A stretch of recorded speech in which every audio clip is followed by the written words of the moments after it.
Welcome back ناظرین. ہم break سے پہلے بات کر رہے تھے علامہ صاحب سے, علامہ نادر عباس صاحب سے. سر آپ کی طرف میں آؤں گا. یہ آپ تو اس جلوس میں شامل تھے اور جب یہ بام بلاسٹ ہوا اس کے بعد آپ فرما رہے ہیں کہ ہم جلوس کو لے کر مسلسل آگے بڑھتے رہے. آپ جب آگے بڑھے, ظاہر ہے آپ وہاں بولٹن مارکیٹ سے بھی گزرے ہوں گے, وہاں پر آپ کے سامنے کوئی یہ جلاؤ گھیراؤ اور اس طرح کے واقعات ہو رہے تھے, آپ نے کچھ دیکھا ہے وہاں پر؟ دیکھیے میں عرض کروں آپ سے, ایک ہوتا ہے جیسے ہنگامے ہوتے ہیں نا, نارمل گھراؤ جلاؤ, نیچے سے آگ لگتی ہے, دکانوں میں لگ گئی انہیں. میں بولٹن مارکیٹ سے پہلا دستہ لے کے مڑا ہوں, کھارادر میں مجھے مجلس پڑھنا ہے بڑا امام باڑہ میں. ٹھیک ہے. بولٹن مارکیٹ پہ کچھ بھی نہیں. جب پہلا دستہ مڑ گیا, نہیں میں ذرا یہ جاننا چاہوں گا, جب بام بلاسٹ ہوا اس کے بعد بولٹن مارکیٹ میں کتنی دیر تک اندازاً پہنچیں گے؟ آدھا ایک گھنٹہ لگا ہوگا. مجھے یوں سمجھ لیجیے کہ میں بولٹن مارکیٹ پہنچا ہوں کہ یعنی جو جس وقت ہم نے پہلا دستہ اپنا ادھر سے داخل کیا ہے, جب میں اندر جا چکا تھا, جب مجھے پتہ چلا کہ بولٹن مارکیٹ میں آگ لگنا شروع ہوئی ہے, اس وقت بجے تھے 6, اذان ہونے والی تھی. اچھا. یعنی میں پہنچ چکا تھا بڑا امام باڑہ کھارادر, پیچھے یہ جلوس آ رہا, کیونکہ ہماری پوری کوشش یہ تھی کہ جلوس ڈسٹرب نہ ہو اور فساد پھیلے گا, جلوس جو ہے وہ چلتا چلا جائے, آگے بڑھتا چلا جائے. جیسے بھی ناظر عباس یعنی آپ کے سامنے اس طرح کا کوئی واقعہ نہیں ہوا؟ نہیں, یعنی وہ پتھراؤ تھوڑا ہوا, لیکن یہ جو آگ لگی نا, میں اسی پہ حیران ہوا جب میں بڑا امام باڑہ کھارادر پہنچا ہوں تو مجھے یہ انفارمیشن آ رہی ہے کہ وہاں پہ یعنی سورج غروب ہو چکا تھا کہ اب آگ لگ رہی ہے, یہاں پہ آگ لگنا شروع ہوئی ہے. یہ اچانک, اچھا ایک بلڈنگ چھوڑ کے دوسری بلڈنگ چھوڑ کے تیسری. اب آپ دیکھیے, میں ایک ٹیکنیکل چیز آپ کو بتاؤں, میں مولوی ہوں لیکن اتنا میں بھی دیکھ رہا ہوں کہ لیفٹ اور رائٹ, یہ میرے تاجر برادری جن کے یہ ہمارے دکھ میں شریک ہیں, یہ خود یہ گواہی دیں گے کہ لیفٹ پہ کچھ نہیں ہو رہا ہے. لیفٹ پہ صرف 2 حادثے ہوئے, ایک بینک پہ اٹیک ہوا, ایک اسلحے کی دکان پہ. جب موپ اگر کرتا ہے, مجھے پھر تو لیفٹ رائٹ نہیں دیکھتا, لیفٹ رائٹ تو نہیں ہوگا. یہ کیوں ہو رہا ہے کہ سب رائٹ پہ ہو رہا ہے بولٹن مارکیٹ, اچھا لیفٹ پہ سب خالی. یہ کتنی امپورٹنٹ بات ہے, اور گواہی دیں گے بیٹھے میرے برادر سے لے کے بولٹن مارکیٹ پوچھ لیجیے آپ, یہ چیزیں کہہ چکا ہے, یہ کہہ چکے یہ لوگ. یعنی جو میری بات کی گواہی پوری تاجر برادری نے دی ہے کہ بھئی یہ کیا ہو رہا ہے. اگر موب کرے گا تو آپ خود سوچیں نا, موب تو نہیں دکھے گا کہ ایک بلڈنگ چھوڑو ایک کو جلاؤ, ایک سائڈ کو چھوڑو دوسری سائڈ کو جلاؤ. میری گزارش یہی ہے کہ اس شہر کو جو جولان گاہ بنایا ہے نا, میدان گاہ, کہ مختلف قوتوں کی شہر پہ قبضے کی لڑائی ہو رہی ہے, اس میں غریب عوام, تاجر, شہداء. ابھی میرے تاجر بھائیوں نے بھی مجھ سے بات کی اور یہ انشاءاللہ ابھی اس پہ مزید گفتگو کریں گے کہ دیکھیے وہ جو خانوادے تباہ ہو گئے نا, جو شہید ہو گئے, جن کے گھر اجڑ گئے, 46 گھر, ایک جان کی حرمت کی قیمت.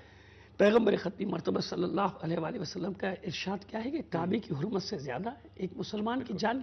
اور ہم ایک کی بات تو نہیں کر رہے. دیکھیے ان شہداء میں 10 ہمارے اہل سنت بھائی, 2 ہمارے بحری بھائی, ایک مسیحی تک شامل, ٹوٹل 46 آپ نے 46 جو کنفرم ہوئے. اب مجھے آپ ایک بات بتائیے, بالکل اسی طرح یہ جو تاجر برادری کا نقصان ہوا, یہ کس کا نقصان ہے؟ یہ ہمارے ہی ہے نا, ہمارا اپنا نقصان. تاجر برادری ایک کمیونٹی کی تو نہیں ہے نا, وہاں کھوجا برادری ہو کچھ ہو, یعنی ہم تو سب کے لیے آواز اٹھا رہے ہیں نا. تو میں عرض یہ کرنا چاہ رہا ہوں کہ یہ سیاسی قوتیں جو مقتل بنا رہی ہیں اس شہر کو, اپنے اپنے قبضے کی لڑائی, جس کو کہتے ہیں نا کہ میرا کراچی کہ تیرا کراچی, یہ جو لڑائی ہمارے شہر میں ہو رہی ہے نا, یہ انتہائی بھیانک نتائج ہوں گے. اور یہ اتنی بڑی سازش تھی. میں اپنے بات سنی علماء سے میرا رابطہ رہا, مفتی منیب الرحمان صاحب سے بھی میں رابطے میں رہا. ظاہر ہے کہ اس وقت ہمارے بھی ان کے بھی جذبات کا کیا عالم ہوگا, لیکن 24 گھنٹے کے اندر اس سازش کو ان لوگوں نے بھی سمجھا کہ یہ اس شہر کو فرقے وارانہ فساد کی آگ میں جھونکنے کا بہت بڑا گیم کھیل کھیلا. اور یہ علماء کو میں مبارکباد دوں گا کہ وہ اس میں نہیں آئے, اس حادثے میں نہیں آئے. آج تک ہم نے اور ان کی طرف سے بھی سب نے, جو بھی میڈیا پہ آ کے بات کر رہا ہے وہ اس سازش کو فاش. تو اس کا مطلب یہ ہوا کہ کوئی خفیہ طاقتیں ہیں, اور وہ جو بھی اور بھی باتیں بتائیں گے لوگ, کہ انتظام 27 دسمبر کو, 12 مئی کو لائیے نا فوٹیج سامنے سب کے, انکوائریاں لائیے, سب کے سامنے لائیے, پتہ چلے نا کہ کیا ہوا اس شہر میں, کیا قیامت ٹوٹ پڑی, عصمت دریاں ہو گئی. ایک پارٹی کو تو بلیم نہیں دیا جا سکتا 27 دسمبر کا. کیوں؟ یعنی پیچھے کوئی خفیہ ہاتھ ہیں جو انتظار میں کہ یہ شہر میں ایسا ماحول ہے کہ ایک ذرا سا واقعہ ہو. میں ذرا تیلی صاحب آپ کی طرف آؤں گا. تیلی صاحب یہ جو ابھی آپ نے جو بات کی, لاس ہوا ہے, فارم بھرے جا رہے ہیں, اچھا بعض اس میں بزنس کمیونٹی میں بعض لوگ تو ایسے ہیں جو بالکل یعنی روڈ پر آ گئے ہیں, بالکل ان کے پاس کچھ نہیں ہے. بالکل اسی طرح سے جو لوگ وہاں پر ملازم تھے, کم از کم 10-12 ہزار ملازم تھے, وہ اب بیچارے فارغ ہو گئے. تو کوئی شارٹ ٹرم آپ نے ان لوگوں کے لیے کوئی کیا ہے کام, یا اس پہ کس طرح سے اس کو لے کے؟ پلان ہے نا جو میں نے آپ کو کہا, اس میں سارے اللہ کرے گا تو آئیں گے. اس میں ہم نے یہ پلان کیا ہے کہ یہ جو میٹنگ کریں گے اس کے فوراً بعد ایک لمسم शॉर्ट अमाउंट जो असेसमेंट में से एडजस्टेबल हो जाएगा दे देंगे। इसलिए कि आपकी बात सही है कि वो 12, 15, 20 हजार लोग काम करते थे। बिल्कुल। जो लोडर था, कोई पियोन था, बेचारे कुछ वो था। उनके भी चूल्हे ठंडे हो गए ना। वो दुकानदार बताएगा कि मेरे पास क्या थे। हमें तो ये मार्केट के रिप्रेजेंटेटिव जो भी इंफॉर्मेशन देंगे, देखिए ये जो पैसा है 3.5 अरब रुपए, ये एक अमानत है हमारे पास चैम्बर के थ्रू। आप ये कहना चाह रहे हैं कि शॉर्ट टर्म में आप उनको 10-15 लाख रुपए दे देंगे ताकि वो कुछ ना कुछ किया जाएगा, असेसमेंट के साथ हो जाएगा। एक बात जो समझने की है ये है कि इसमें ये लोग जो अफेक्टेड हैं इनके बगैर ये हो नहीं सकता, और वो पार्टिसिपेट करेंगे। हमने एक सिस्टम बनाई है और उस पार्टिसिपेशन में बहुत सी किस्में हैं। आप तो सिर्फ एक दो बात कर रहे हो ना। कल मुझे एक बंदा ऐसा मिला जिसने कहा कि मुझे एक ठिया था एक दुकान के आगे एक साइड कर बड़ा, मेरी तो कोई दुकान नहीं थी, मैं वहां बैठ के काम करता था, मैं क्या करूंगा। और वो दुकानदार जो बहुत सारे होंगे फार्म, वो दुकानदार भरेगा, मेरा क्या। मैंने बोला तू भी फार्म भर, तू भी उसी दुकान का नंबर डाल और उसमें डिटेल दे, और वो दुकान या आसपास वाले ये कंफर्म करेंगे कि भाई ये इधर बैठा है 10 साल से 5 साल से। हमसे तो देखो हमारा मकसद क्या है। ठीक है, समझ गया। चैम्बर का तो सिर्फ सिंपल एक मकसद है कि गवर्नमेंट से पैसे किसी तरह पैसे लेकर आपको डिस्पर्स और करना, सही ईमानदारी से मैक्सिमम पॉसिबल उन विक्टिम्स को पहुंच जाए, ये हमारा काम है। अच्छा अंजुम साहब, ये मुझे बताइए कि इस वक्त जो हुकूमत ने और शहरी हुकूमत ने, फेडरल लेवल पर भी शहरी हुकूमत ने जो भी एक काम किया है, आप उससे सेटिस्फाई हैं इस वक्त जो आप देखें? जहाँ देखें जहाँ बिजनेस कमेटी के इश्यूज पे हम तनकीद करते हैं गवर्नमेंट की, मैं समझता हूँ इस साल हमें वाकई इस मौके पे अप्रिशिएट करना चाहिए कि 3-4 दिनों में ये पैसा ट्रांसफर होने जा रहा है। सिटी गवर्नमेंट ने आपने देखा कंस्ट्रक्शन स्टार्ट कर दिया जो डैमेज बोल्डन मार्केट को।